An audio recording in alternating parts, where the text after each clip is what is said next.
21st century की शुरुआत में अर्थ पर एक ऐसा वायरस फैला जिसने अर्थ की 99% पॉपुलेशन को खत्म कर दिया।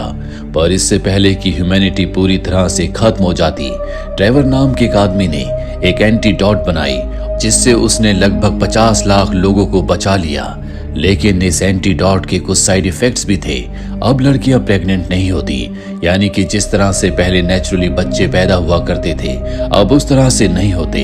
400 साल बाद का वक्त दिखाया जाता है। अब भी इसी शहर में सब के सब लोग रहते हैं। दरअसल ये एक डोम टाइप सिटी है जो अर्थ पर ही है, क्योंकि अर्थ का पूरा वातावरण रहने लायक नहीं है। इसीलिए ट्रेवर ने इस सिटी का निर्माण किया। अब कोई सरकार नहीं होती, साइंटिस्ट ही यहाँ पर रूल करते हैं और उन सब का लीडर ट्रेवर होता है। ट्रेवर की मनमानी से यहाँ पर कुछ लोग उसके खिलाफ होते हैं। इन लोगों को मोनिकेंस कहा जाता है। इसी में एक योद्धा होती है जिसका नाम एयोन है। उसका दिमाग बहुत तेज होता है। वो टेलीपैथी से अपने लीडर से बात कर सकती थी। साथ ही उसकी एक छोटी बहन भी होती है जिससे वो बहुत कम मिलती है। आज भी उसकी छोटी बहनों से बुलाती है, लेकिन वो उससे मिलने नहीं जाती क्योंकि उसके पास एक मिशन होता है। उसे इस पूरे सिटी के सर्वेलेंस सिस्टम को नष्ट करना है। रात को बड़ी चालाकी से वो उस सिस्टम को नष्ट कर देती है, क्योंकि इसी सिस्टम से शहर में हर एक इंसान के ऊपर नजर रखी जाती है। और अगले दिन उसे पता चलता है कि ट्रेवर की सिक्योरिटी ने उसकी छोटी बहन को मार दिया, क्योंकि उन्हें शक था कि वो एक मोनिकन्स है। अपनी बहन के मारे जाने से वो अंदर तक टूट जाती है और अब उसके दिल में ट्रेवर के लिए नफरत और भी बढ़ जाती है। वो अपनी बहन की मौत का बदला ट्रेवर से लेना चाहती है। साथ ही मोनिकन्स के जो लीडर होते हैं वो उसे ट्रेवर को मारने का ऑर्डर देते हैं और अब वो अपने एक साथी के साथ जो उसी की तरह एक खतरनाक योद्धा होती है ट्रेवर के हेडक्वार्टर के अंदर चले जाते हैं, जहां पर बहुत ही एडवांस इक्विपमेंट्स होते हैं और ये दोनों बहुत फास्ट होते हैं। इसीलिए उनसे बचकर ये अंदर पहुंच जाते हैं। जहां पर ट्रेवर लेक्चर दे रहा होता है, एयोन उस पर गन तान देती है और जब वो एयोन को देखता है तो हैरान हो जाता है। वो उसे कैथरीन नाम से बुलाता है। एयोन भी अपनी गन नीचे कर देती है। अभी वहां पर ट्रेवर की सिक्योरिटी आ जाती है जो एयोन को बेहोश कर देते हैं। एयोन की जब आंख खुलती है तो वो एक कमरे में कैद होती है। ट्रेवर उसके पास आता है। एयोन उससे पूछती है कि तुमने मुझे कैथरीन नाम से क्यों पुकारा, क्या मैं तुम्हें जानती हूँ? ट्रेवर कहता है हाँ, इसीलिए तुमने मुझे नहीं मारा, और ये कहकर वो वहां से चला जाता है। अब एयोन के लिए वहां पर खाना और पानी आता है। वो देखती है कि पानी में कुछ पार्टिकल्स हैं, यानी कि पानी में कुछ मिलाया गया है। वो पानी का सैंपल अपने पास रख लेती है। एयोन अब सीटी बजाती है, जिसके बाद जो उसके इलेक्ट्रॉनिक मार्बल्स होते हैं उसकी तरफ खींचे चले आते हैं। वो एक दीवार पर चिपक जाते हैं, जिसके बाद एक ब्लास्ट होता है, दीवार टूट जाती है। एयोन यहाँ से भाग जाती है। दूसरी तरफ हमें ट्रेवर के भाई को दिखाया जाता है जिसका नाम ऑरेन है।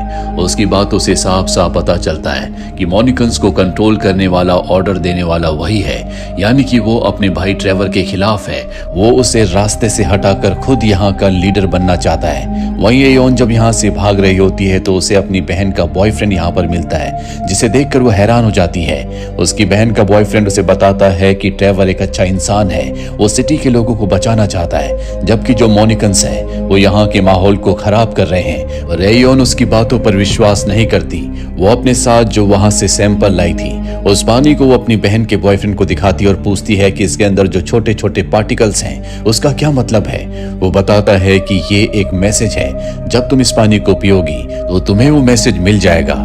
ये मैसेज ट्रेवर का होता है। ट्रेवर ने उससे मिलने के लिए बुलाया है और अब जब वो ट्रेवर से मिलने के लिए जा रही होती है तो उसे अजीब अजीब से विजन्स आ रहे होते हैं, पर वो उन विजन्स को इग्नोर करती है और वो सीधा ट्रेवर के पास पहुंच जाती है। वो ट्रेवर को मारना चाहती है क्योंकि उसी की वजह से उसकी बहन की मृत्यु हुई है। उसी की सिक्योरिटी ने उसकी बहन को मारा है। वो ट्रेवर से सबसे पहला सवाल यही पूछती है। ट्रेवर कहता है कि मुझे तुम्हारी बहन के बारे में कुछ नहीं पता। दरअसल यहाँ पर कुछ ऐसे लोग हैं जो कि मोनिकन्स को भटकाते हैं, जिससे यहाँ का माहौल खराब होता है। एयोन जब उसके पास होती है तो उसे अजीब अजीब से विजन्स आ रहे होते हैं और देखते देखते वो अपने आप ही ट्रेवर के करीब चली जाती है। ये दोनों इंटीमेट हो जाते हैं और जल्दी एयोन को अपने मिशन की याद आती है। वो ट्रेवर को बेहोश कर देती है। तभी वो देखती है कि नीचे कुछ पड़ा हुआ है। जैसे वो उसे हाथ लगाती है, नीचे एक सीक्रेट दरवाजा खुल जाता है और अब वो सीढ़ियों से नीचे जाती है, जहां पर उसे ऑक्टोपस जैसी कोई चीज दिखती है। जैसे वो उसे हाथ लगाती है वो उसके शरीर के साथ लिपट जाता है। दरअसल ये असली ऑक्टोपस नहीं होता, बल्कि ये एक गैजेट है जिसके बीचों बीच एक लाल बटन होता है और अब एयोन उस बटन को दबाती है, जिसके बाद वो टेलीपोर्ट होकर एक दूसरे कमरे में चली जाती है जो पूरी तरह से व्हाइट होता है। वहां पर एक रिकॉर्डर होता है जिसे वो अपने पास रख लेती है, साथ ही उसकी खुद की कुछ फोटोज भी होती है। पर तभी वहां पर ओरेन की सेक्रेटरी आ जाती है जो उसके ऊपर हमला कर देती है, लेकिन एयोन भी एक बहुत अच्छी फाइटर है, इसीलिए वो वहां से भागने में कामयाब हो जाती है। और जब ओरेन को ये बात पता चलती है तो वो यहाँ के बड़े बड़े लोगों के साथ एक सीक्रेट मीटिंग रखता है जिसमें वो बता देता है कि मेरा भाई ट्रेवर ही है जो कि मोनिकन्स को ऑर्डर देता है, इसीलिए उसने आज तक मोनिकन्स को मारने की ऑर्डर नहीं दी। उसकी वजह से अर्थ पर बची ये लास्ट ह्यूमन की पूरी सिटी हमेशा के लिए बर्बाद हो सकती है, ह्यूमन का अस्तित्व खत्म हो सकता है। ये बात सुनने के बाद वहां पर जितने भी लोग होते हैं वो तय करते हैं कि अब से ओरेन यहाँ का लीडर है, और जब ओरेन यहाँ का लीडर बन जाता है तो सबसे पहला ऑर्डर वो अपने बड़े भाई ट्रेवर को मारने का देता है। वहीं एयोन को दिखाया जाता है जो उस रिकॉर्डर को सुनती है जो वो अपने साथ ले गई थी। उसमें इस सिटी के ऊपर चल रहे एक बहुत बड़े बैलून पर एक्सपेरिमेंट की बात हो रही होती है। वो इस एक्सपेरिमेंट को देखना चाहती है। उस जगह का नाम रेलिकन है, पर इससे पहले कि वो यहाँ से निकलती उसी की एक पुरानी साथी उस पर हमला कर देती है, क्योंकि उसे ऑर्डर दिए गए हैं कि उसे एयोन को मारना है। पर एयोन बहुत अच्छी फाइटर है, इसीलिए वो अपनी साथी के हाथ पैर बांधकर यहाँ से निकल जाती है और रेलिकन बलून से लटकते हुए एक बहुत बड़े कपड़े को पकड़कर वो ऊपर चली जाती है, जहाँ पर एक आदमी उसे कहता है वेलकम बैक। इसका मतलब ये है कि वो यहाँ पर पहले भी आ चुकी है। यहाँ पर बहुत अलग अलग तरह से इंफॉर्मेशन को स्टोर किया गया होता है। उसकी बहन के रिकॉर्ड्स भी यहाँ पर होते हैं, जिसके लिए एक नए क्लोन को असाइन किया गया है जिसका नाम सासा है। ये सारी बातें जानकर वो हैरान हो जाती है और अब वो किसी भी तरह से सासा तक पहुंचना चाहती है, इसीलिए उस सासा का एड्रेस लेकर यहाँ से निकल जाती है। जिसके बाद ट्रेवर भी यहाँ पर आता है, जो उसी आदमी से जिसने एयोन का वेलकम किया था, जो कि असल में एक इंसान नहीं बल्कि एक होलोग्राफिक इमेज है, उससे पूछता है कि एयोन यहाँ पर क्यों आई थी। वो बताता है कि वो अपनी बहन के रिकॉर्ड्स को चेक कर रही थी, जिससे कि ट्रेवर समझ जाता है कि अब वो सासा के पास गई होगी, इसीलिए वो भी उस जगह के लिए निकल जाता है। एयोन जब उस एड्रेस पर पहुंचती है तो देखती है कि वहां पर एक छोटी बच्ची है। वो समझ जाती है कि यही उसकी बहन का क्लोन है जो कि ट्रेवर ने बनाया है। उसे वो अपनी गोद में उठा लेती है। अब ट्रेवर भी वहां पर पहुंच जाता है। वो बहुत गुस्से में होती है। वो ट्रेवर से कहती है कि तुमने मेरी बहन का क्लोन क्यों बनाया। ट्रेवर बताता है कि आज से 400 साल पहले अर्थ पर एक वायरस फैला था जिसकी हमने एंटीडोट बनाई। उस एंटीडोट का एक साइड इफेक्ट था, जितने भी इंसान बचे थे वो सब के सब इनफर्टाइल हो गए, जिस वजह से हमने लोगों के क्लोन बनाए। यहाँ पर जितने भी लोग हैं यानी कि 50 लाख लोग, वो सब के सब क्लोन्स ही हैं। पिछले 400 सालों से हम ऐसा ही करते हैं। जब भी कोई क्लोन मारा जाता है तो हम उसके डीएनए को रिसाइकिल करते हैं, जिसे हम रेलिगल में, जो कि इस शहर से ऊपर है, वहां पर स्टोर करते हैं, जहां पर कीपर उन सब का ध्यान रखता है। सिटी में जब भी कोई कपल बच्चे की प्लानिंग करता है तो हम उन्हें कैप्सूल देकर प्रेग्नेंट कर देते हैं, और जब वो हॉस्पिटल में चेकअप करने के लिए आते हैं तो लड़की के पेट के अंदर हम उस डीएनए को इंजेक्ट कर देते हैं, जिससे वो प्रेग्नेंट हो जाती है। लेकिन ऐसा करने से उस डीएनए के साथ उस क्लोन की यादें भी उसके साथ चली जाती हैं, यानी कि उस बच्चे के अंदर कहीं ना कहीं उस पहले वाले इंसान की धुंधली धुंधली यादें भी रहती हैं। यानी कि जब ये छोटी बच्ची बड़ी हो जाएगी उसके अंदर अपनी पुरानी जिंदगी की धुंधली धुंधली यादें रहेंगी, जो उसे सपने के तौर पर हमेशा आती रहेगी। और अब ट्रेवर उसे बताता है कि मैं पिछले कई सालों से बहुत सारे एक्सपेरिमेंट्स कर रहा हूँ ताकि इंसान नेचुरली जैसे पहले प्रेग्नेंट हुआ करते थे उसी तरह से हो सके।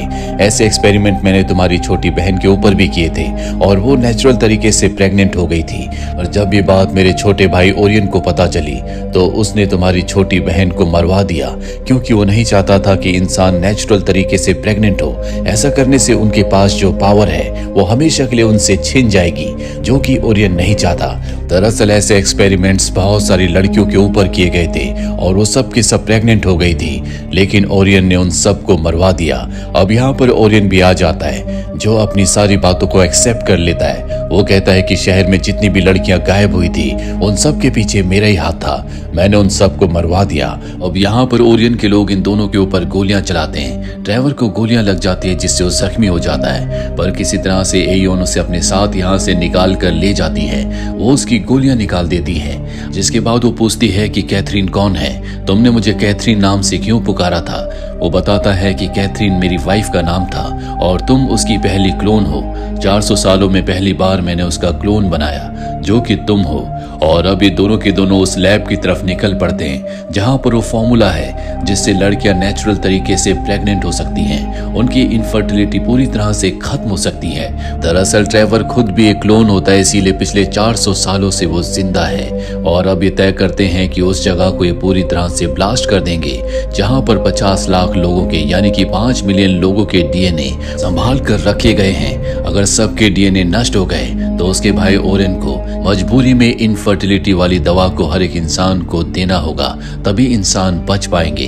पर इससे पहले कि वो ऐसा कर पाते, ओरियन मोनिकन्स के साथ यहाँ पर आ जाता है जो इन्हें चारों तरफ से घेर लेते हैं। एओन अपनी साथी से टेलीपैथी से बात करती है और उसे ओरियन के बारे में सब कुछ बता देती है। वो कहती है कि तुम्हें मुझ पर विश्वास करना होगा। उसे एओन पर विश्वास होता है, इसीलिए वो अपने साथियों को ट्रेवर और एओन को मारने से रोकती है। वो ओरियन के लोगों पर गोलियां चलाना शुरू कर देते हैं। ओरियन जब ये देखता है तो वो एओन की दोस्त को गोली मार देता है, जो देखकर एओन को बहुत गुस्सा आता है। दरअसल उसी ने उसकी छोटी बहन को मारा था और आज उसने उसकी सबसे अच्छी दोस्त को मार दिया, इसीलिए वो ओरियन के ऊपर हमला करके उसे मार देती है। और अब वो ऊपर की तरफ जाती है जहां पर सब लोगों के डीएनए हैं और उस रेलिकल में ब्लास्ट कर देती है, जिससे वो नीचे क्रैश हो जाता है। वो इस सिटी के दीवार से टकराता है, जिससे दीवार टूट जाती है और अब सब के सब उस दीवार के बाहर आते हैं। 400 सालों के बाद इन सब ने बाहर की दुनिया को देखा है जो बहुत हरी भरी होती है, हर तरफ नेचर होता है। साथ ही अब इंसान पहले की तरह फर्टाइल हो चुके हैं, यानी कि खुद वो अपने बच्चे पैदा कर सकते हैं। इसका मतलब ये है कि इंसान एक बार फिर से पहले की तरह ग्रो करेंगे और पूरी अर्थ पर फैल जाएंगे। इसी के साथ ये फिल्म, ये कहानी यहीं पर खत्म हो जाती है। उम्मीद करते हैं कि ये कहानी आपको पसंद आई होगी।